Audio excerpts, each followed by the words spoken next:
Assalamualaikum and hi, I am Ahlam Izzati.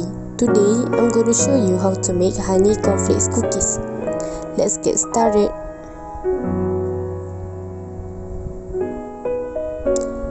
The ingredients are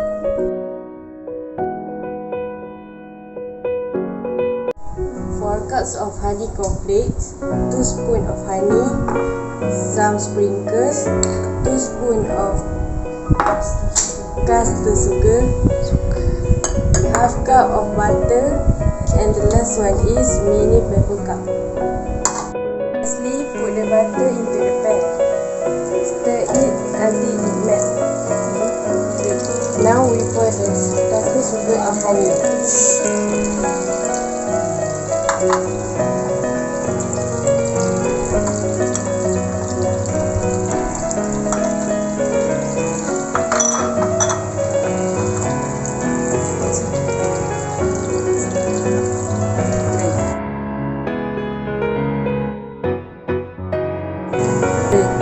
Now we put all the milk butter into the syrup.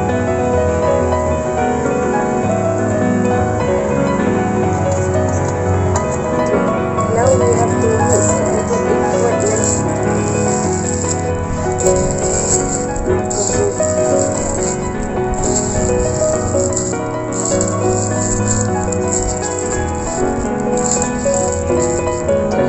Now we put the syrup into the butter.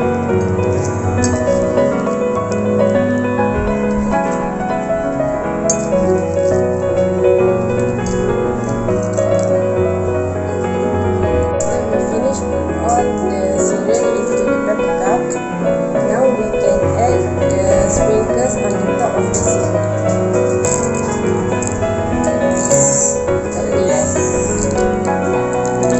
Now we put the syrup into the oven. Turn the temperature into 150 degrees Celsius by 8 to 10 minutes.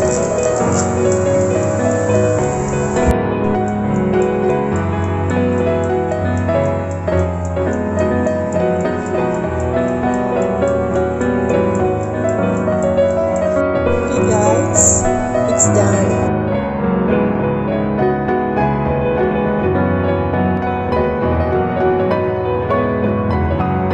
Lastly, I want to thank to my family for helping me make this video.